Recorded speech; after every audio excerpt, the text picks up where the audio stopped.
title of this message is Thanksgiving and Forced Conversion. Thanksgiving and forced conversion.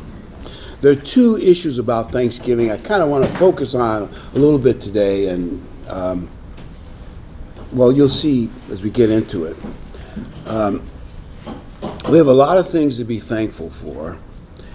Of course, being called in the first calling of God, that's obviously the biggest. But being in America is also something to be thankful for. I guess if you get a good perspective on history, the world is full of a lot of evil. But if you go back to the days when it started, it was even worse in many respects. Well, in some respects at least. But America was the first country to offer religious freedom. And I want to just tell a short story to tell you why religious freedom is important. A story that you might not be familiar with. It's called the Conversos. Now, it happened in Spain, so they use a different spelling than we probably would. Conversos, but they pronounce it Conversos. And then, in 1492, Columbus sailed the ocean blue and discovered the New World. But the big thing in Spain and Portugal was the defeat of Islam, and driving Islamic powers out of the Iberian Peninsula. That was actually, Christopher Columbus actually was a sideshow. They didn't realize how important he was for several more years. And the other big thing that happened was the Edict of Expulsion. In 1492, the crown, the Aragon crown in Spain, they told all the Jews, you have 3 months to get out of Spain or convert to Catholicism. And you can only take with you what you can probably carry in a small handbag. That's it, and you're out of here. Now, one thing I want to add to make you realize how dreadful that was, it was one of the biggest disasters in the history of the Jewish people. How dreadful that was it wasn't like they had the whole rest of the world and they had choice of a whole bunch of other nice places to go into. Anti-Semitism and persecution was in a lot of places. So it wasn't like a lot of great places to go. And they had enormous success. I mean, the Jewish people, and some of their greatest writings were in Spain for centuries. Had great successes in Spain. But let me tell you how it started. In 1391, some leading Catholic clerics started pogroms against the Jews. I won't go into the details, but they started persecuting the Jews.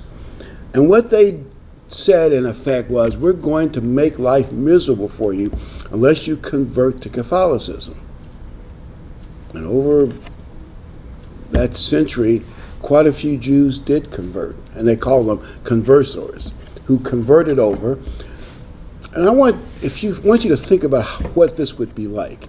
You're being forced to deny your own conscience, or you might face, because the Spanish Inquisition was a horrible thing. They don't teach much about that history, but that's one of the worst things in the history of Europe is the Spanish Inquisition. People put on racks. I won't go into gruesome details, but you could face that. And also, a lot of jobs are now being denied you, that you could no longer have. You were put in an economic squeeze. And Jews have been very successful. They weren't used to this being squeezed. But if you converted to Catholicism, you had financial and other political job opportunities that you would not have. And it causes a terrible mental torment that you're forced to deny what you believe. This actually happened in the Islamic world too.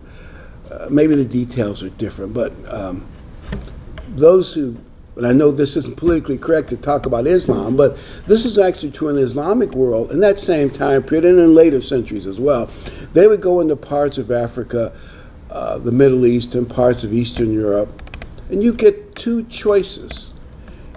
Either you convert or die, or in some cases you could become I won't go into the details, kind of a financial slave.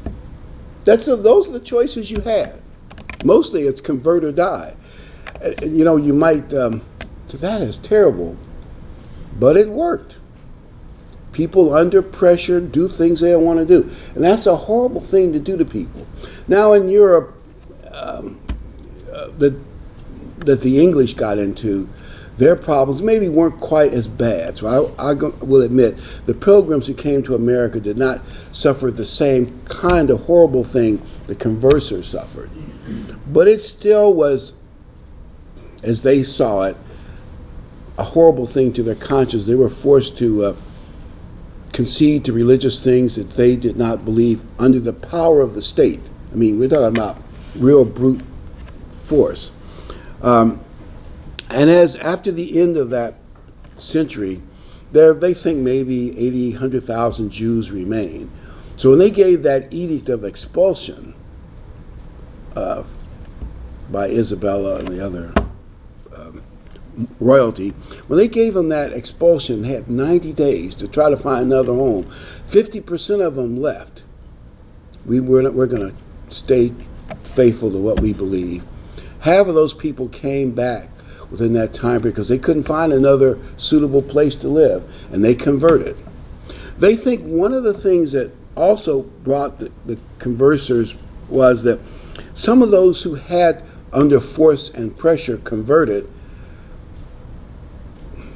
learned to hate the ones who stayed faithful. You're going to think, wait a minute, how does that work? But think about it in your mind and you'll understand it. Their presence reminded me of my weakness and my giving in, so I want to get them out of here, if you understand that. But there were many forces for it, many forces. And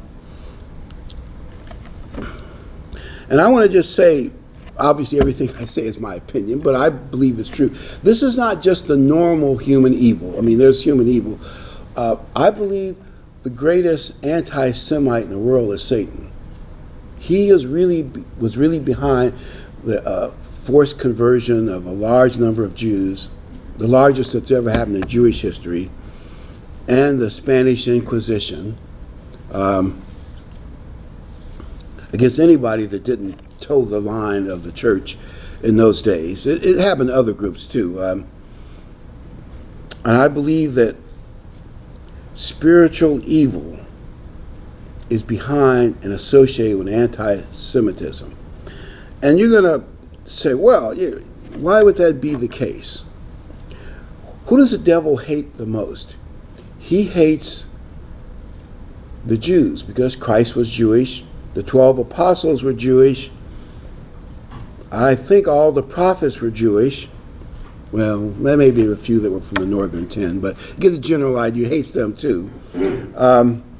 And the Church of God was viewed as a sect within Judaism. And I want to just read a scripture to back that up. We talked about that in the past, but I want you to see it.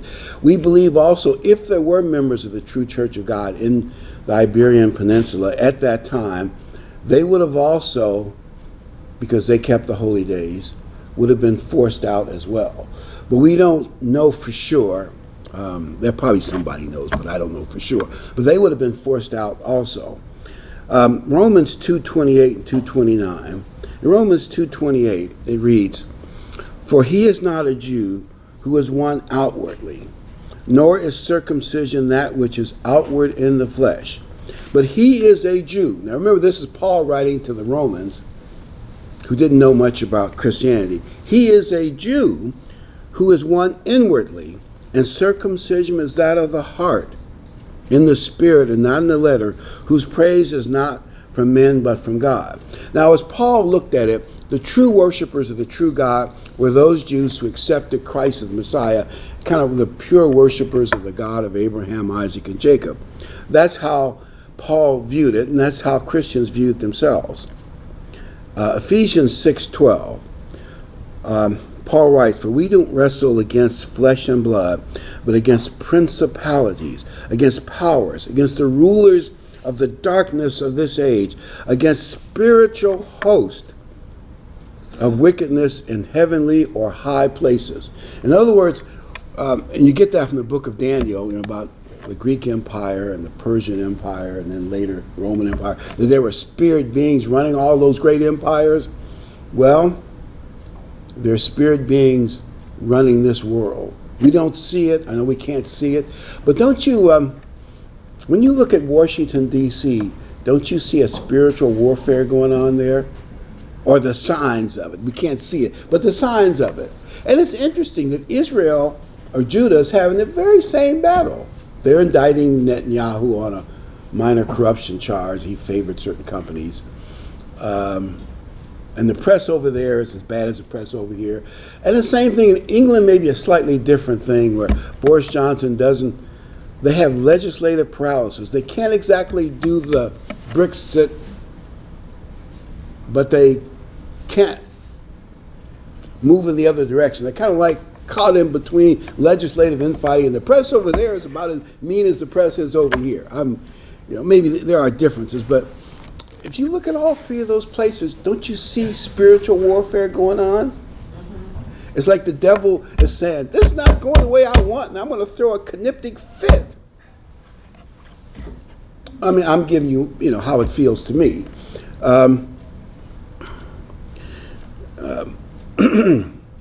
So the number one anti-Semite in the world is Satan, and anti-Semitism is like in a mine, where they put a canary, let you know poison gas is being released, gas that you can't see or smell. Well, we can't see or smell the spirit world, but when certain things start heating up, you kind of know the devil is behind it. Now, I'm not saying we're in that bad a situation yet. Although in America, there is a push toward more secularism in society. I want to just make a side comment on that. I'm not sure what to make of it. I know all the colleges, having worked in one, they no longer put any religious titles on any holidays. Good Friday, none of them.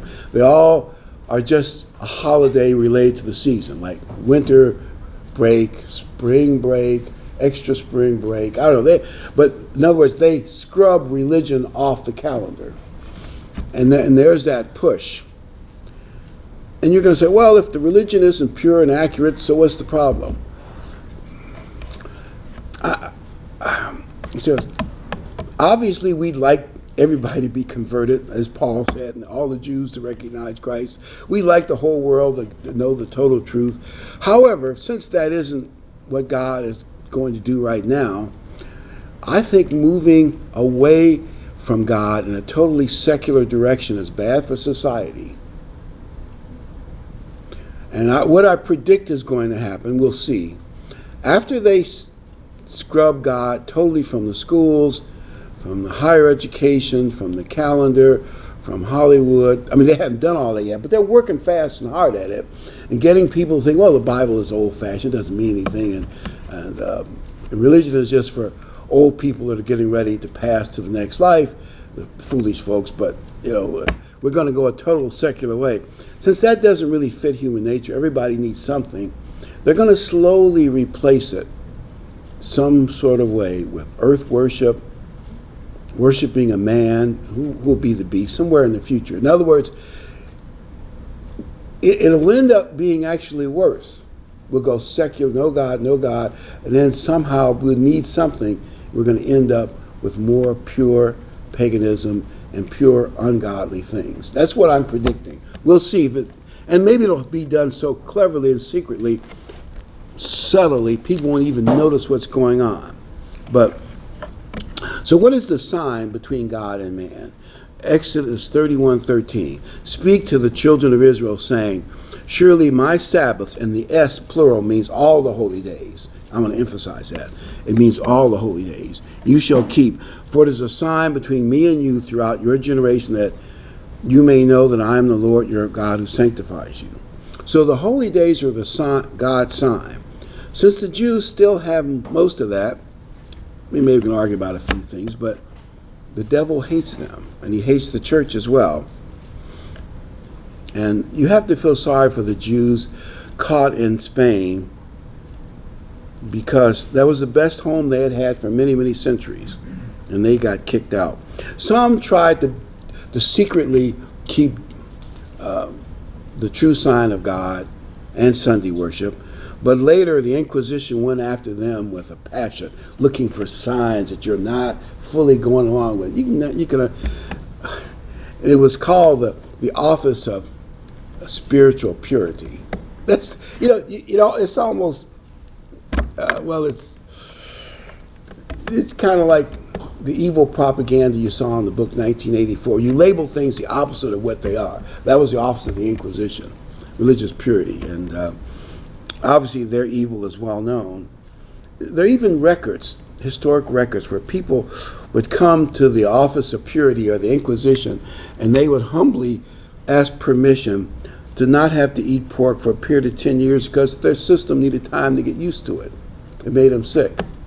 And we don't know what answers they got because the records don't show. It just shows what they asked. We don't know what the inquisitors said. And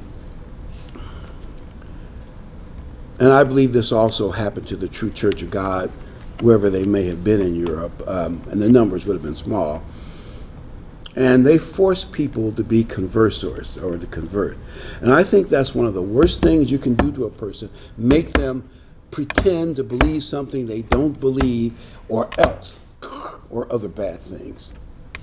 Now, they say the reason that some of the Jews early on in the persecution converted, now I'm reading, this is what a lot of the Jewish writers believe. They say if you were a very secular person and you were Jewish but you didn't really believe in God that much, what's the difference? If you're going to be a weak Jew, you could be a weak Catholic. The difference wasn't that great. Your relatives and friends, some of them wouldn't like it, but you get new friends, So for the ones who weren't that strongly followers of God, they didn't like it, but it wasn't quite so hard for them.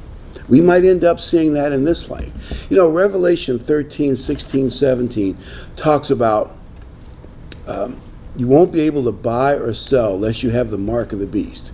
We might debate what the mark of the beast is. It's going to be certain things, certain religious things, and maybe an allegiance to a particular man or his party and his group. And actually the enforcement, now that we know that China is working on social scores based on computer, facial recognition, credit cards, and phone records, they can really track you, know what you do, and so we can see how that could easily work out. In other words, the day could come where that converser thing would happen. Now, I think it will primarily happen in Europe and Latin America and probably parts of Africa that are more under papal authority.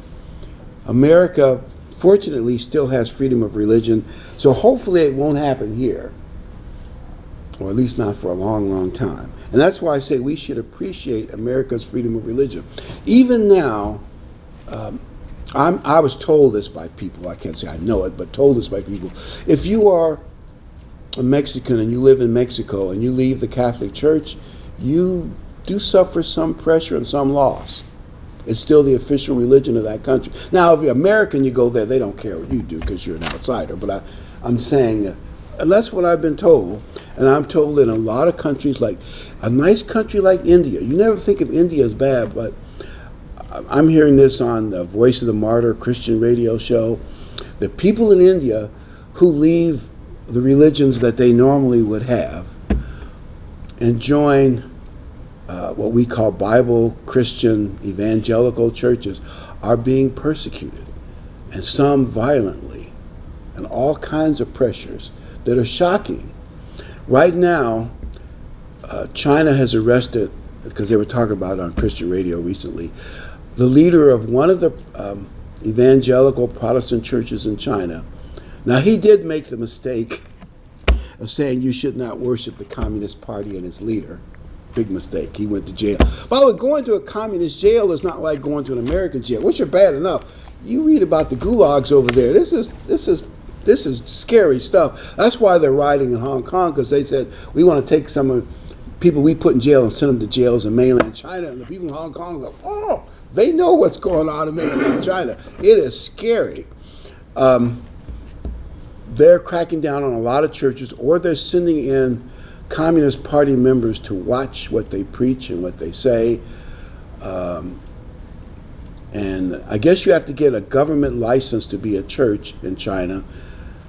The Catholic Church did make a deal with the Chinese government where the communist government gets to pick the bishops and archbishops.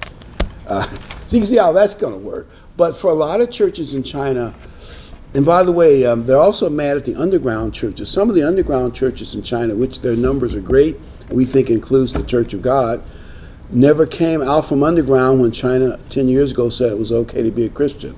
They stayed underground. They didn't trust the government. And now some of the churches that came out in the open wish they hadn't either, because now the thumb is on them. I'm only mentioning this to show you how lucky we are in America to have freedom of religion, and things could get worse in many countries before the end. But the hatred of the Jews, Hitler hated the Jews, but he loved the occult. That should tell you something, shouldn't it, about who was behind Hitler. The other issue I want to talk about, not just freedom of religion, is who gets the credit for Thanksgiving. Academia and Hollywood, they don't want to give credit to the deity because they don't believe in a God. But that's the whole point of Thanksgiving, is you thank God for the blessings He's given to America. Well, they don't want to do that. So they scratch that off. We probably told you a story about Governor Bradford. After 2 years, they had a communal, communist, socialist business deal. All of them worked together. He ended that because what happened is everybody gets the same thing no matter what they do. So he mentions crops were let to rot in the field, and I can understand how that would happen. Let's say some cold morning in New England, someone says, well, somebody's got to get out there and get the sweet potatoes that go in a certain patch and get them in the barn. Everybody says, well, I don't want to do it. We're all going to end up with the same amount anyway at the end. Why don't you do it? Well, I don't feel like doing it. Nobody does it, and they rot. But once he gave, they actually had investors from England and Europe, but once he gave everybody a certain capital, which is tools, seeds, and land, and whatever you produce is yours. In other words, profit-driven. Productivity went right up, and instead of near starving, they became very successful. Well, you know that academia and Hollywood doesn't want to credit capitalism because because most of them are leftists. They are socialists to varying degrees and communists. So they didn't want to credit that. But by the way, the Bible really does support capitalism. It supports things like honesty, thrift, hard work. Paul said that he who does not work should not eat. And that sounds cruel, but I understand how Paul meant it, don't you? It's not good for a person to just sponge off other Christians, because that's what they were doing in Thessalonica. That's why Paul said it. But you get the point. Christianity supports hard work, and you've got to do, and also being responsible for your own family, all those things. And so they don't want to support that, but really socialism engenders laziness, and you can't redistribute productivity that hasn't been produced. That's why all socialist countries, East Germany, North Korea, were much poorer than West Germany and South Korea, Venezuela. Brother, do you know Venezuela was, in the 1950s and 60s, the wealthiest country in Latin America? And when they were talked into voting for a communist, and I think Castro, and they're now communist soldiers there from Castro's army, Cuba, to support them. But when they were talked into that, they took their guns away and they slowly brought them into socialism, nationalized a lot of products, ran off international investors. Why would you invest in Venezuela? Because the government's going to nationalize or take your property. And sure enough, you know what happened. Was it the year before last? The people had to eat the zoo animals to keep them starving. No zoo. No toilet paper. Well, anyway, you get your imagination. Venezuela is now the basket case. I think they're getting food aid from the world, keep them from starving, but it is bad news. Well, socialism doesn't work. Well, they didn't want to credit capitalism, so who's left? They give all the credit for Thanksgiving to the Indians, or the Native Americans. I'm not trying to take all that away. Let me just say one thing about the Native Americans that may be of interest. One is that, according to Bradford's book, The help went both ways. The Pilgrims actually helped the Native Americans because they didn't have farming tools to the level that the British colonists would have had. So they showed them how to produce larger crops, and they helped them in some other ways. And the Indians helped them by telling them how to best fish and hunt in that climate, all of which makes sense, But also, I think God gets credit for providing them with a translator. Let me tell you the story of their translator, Squanto. Squanto had been picked up by a British ship. They may have tricked him, but the details don't really matter. He was picked up by a British fishing ship, put in chains, and sent back to England because slaves were valuable, and they sold him into slavery. So he was a slave in London for 14 years, learned the King's English, the King James English as it's spoken in London. And then some missionaries, and it's a complex story through Spain, and I don't remember all the details, but some missionaries helped him convert to Christianity and get free. He joined another fishing boat as a worker, and then he jumped ship when they got off the coast of New England and came back to where he was, to where he grew up at. The very village that he used to live in was now empty because the Indians had died of some mysterious disease about 3 or 4 years. And there he is. He walks into the village speaking the King's English, and the Pilgrim's like, whoa! And he's a Christian. He lived with them for a number of years after that. I mean, God gave them a translator. They believe there are only 2 people. There's one who kind of spoke a little broken English, but he's the only one that's believed at that time, 16, 20, 21, 22, who spoke the native languages of the Mantasset, whatever the exact pronunciation, of the Indian tribes of that area, spoke their languages and spoke the King James English well. They said, whoa, we get a translator. We can talk to the other Indian tribes and find out stuff. You talk about a blessing. Isn't that a blessing? Now you can say, well, his story of being captured and then getting converted and being rescued and coming back, it's just pure luck. Do you really think that's pure luck? That's pure coincidence? There are no such things as coincidence. That was a blessing from God to the Pilgrims. But the Pilgrims did get help from the Indians, and they helped the Indians. But then I want to say something more about capitalism. When the Pilgrims got started, finally got things going right, and they were selling furs back to England and making a lot of profit, and other Puritans back in Europe saw what was happening, they poured across the ocean by the thousands. I mean, literally. And they mainly came for religious freedom because the Puritans, actually the English story is complicated, lost favor in England, and they were under religious persecution. Not as bad as what happened in Spain, but still under religious persecution. That's why they came, but making money and being prosperous, whoa, you get both. You can imagine the attraction. And making this a long story short, their investors in Europe were very happy about the investments in the New World, and America became the economic juggernaut of the world. I mean, it was started by the Pilgrims, give them credit, but can you see that was the blessings of God? Americans are not, I'm not taking anything away from the pioneers and their courage and entrepreneurship and all those good things that probably should be written about them. But even still, there are plenty of hardworking, brave people in a lot of other parts of the world who haven't had anywhere near the kind of entrepreneurial success America's had. Can you see that America is uniquely blessed? And we have, to go with a good labor force and a good investors, we also have the natural resources to back it. Right now, America is the #1 producer of energy. And we could have been for years if we weren't for the liberals telling, oh, keep that stuff in the ground. We have the natural resources. The truth is, we don't really need China. I know people say, well, if we don't get a China deal, we'll go in the...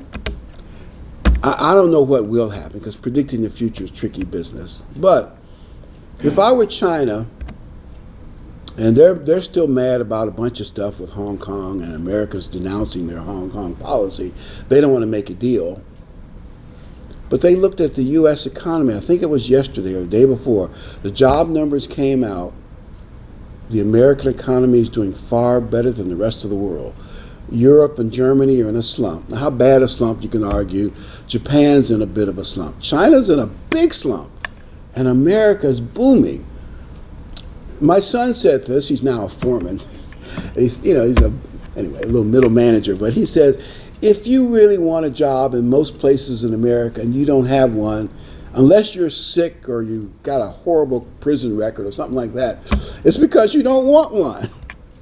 There are jobs available in this country. There really are. If you don't have one, it's because you don't want one. And maybe you can't get the job you want, paying as much as you want, but there are jobs. This economy is booming in all areas. And if I were China and I was looking at that, I was thinking, I want the Americans to be hurting because they don't have a deal with us. But America's not hurting yet. And I think it's probably a bit of a shock. At least we owe some of that to the people at Plymouth Rock, the investors, and I need to give them some credit. But speaking of Thanksgiving blessings, I'm going to tell you this Cornish story called Thanksgiving Blessings. All the grandchildren were visiting for Thanksgiving, and grandmother was so happy with the blessings of her grandchildren. She called them her extra special blessings. And after they said the blessings for the meal, all hell broke loose as the kids started yelling and fighting over cell phones and other stupid stuff. And grandmother's eyes were tight and her mouth kind of squint. And somebody asked her, what's wrong, grandmother? She said, I'm just praying for a little patience to handle all these blessings.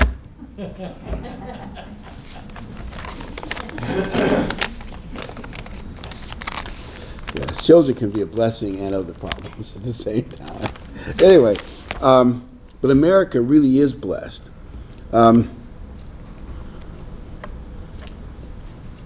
So we should learn to be thankful.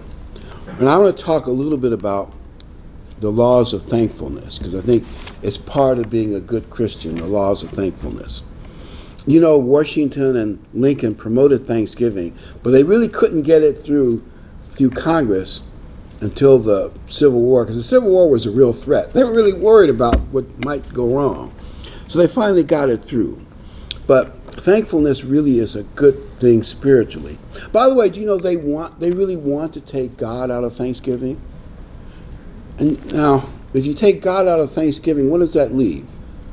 The turkey and football? And some of my younger relatives, they're moving in that direction. I mean, I'm not making this up. Anyway, 2 Timothy 3. Here's what the world is going to come to someday. 2 Timothy 3:1. But I know this, that in the last days perilous times will come. For men will be lovers of themselves, lovers of money, boasters, proud, blasphemers. Now I want to focus on the next words. Unthankful and unholy. And then he goes on with others. Do you realize that is a spiritual wasteland, being unthankful and unholy? That's the world ahead of us, where people will be unthankful and selfish. So the number one law of thankfulness is, I believe, that you're blessed when you're thankful. The more thankful you are, you're blessed. Why was David a man after God's own heart? Maybe you could say many reasons, but one was he praised God in his poetry, in his music, and in his prayers. He was very thankful. Law number 2 is kind of the reverse of law number 1. That is, decadence comes with a lack of thankfulness. In other words, ingratitude is bad for you spiritually. Ingratitude is bad for us spiritually.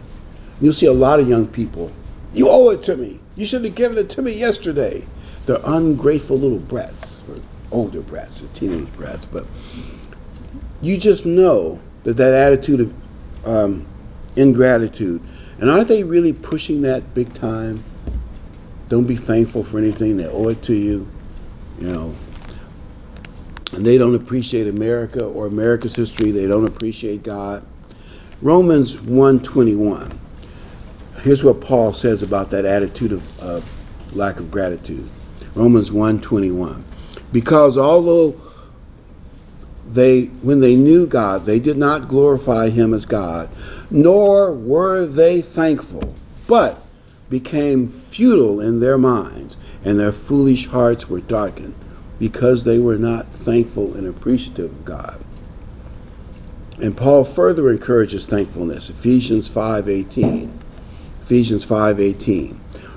Do not be drunk with wine, in which is dissipation, but be filled with the Spirit, speaking to one another in psalms and hymns and spiritual songs, singing and making melody in your heart to the Lord, giving thanks. I put that in all caps in my notes here. Giving thanks always for all things to God the Father in the name of our Lord Jesus Christ. So he says, be positive in your heart. Sing positive songs and be thankful. You could even argue that even when you're in a trial, you can be thankful. I mean, you may not like the trial. You may want God to end it soon. But it would be very spiritual to say something like, God, well, I know I'm under pressure or trial by whoever, whatever. And I know you're allowing me to suffer this because it's going to be good for me some way, shape, or form. Something I need to learn or I can help somebody else with in the future.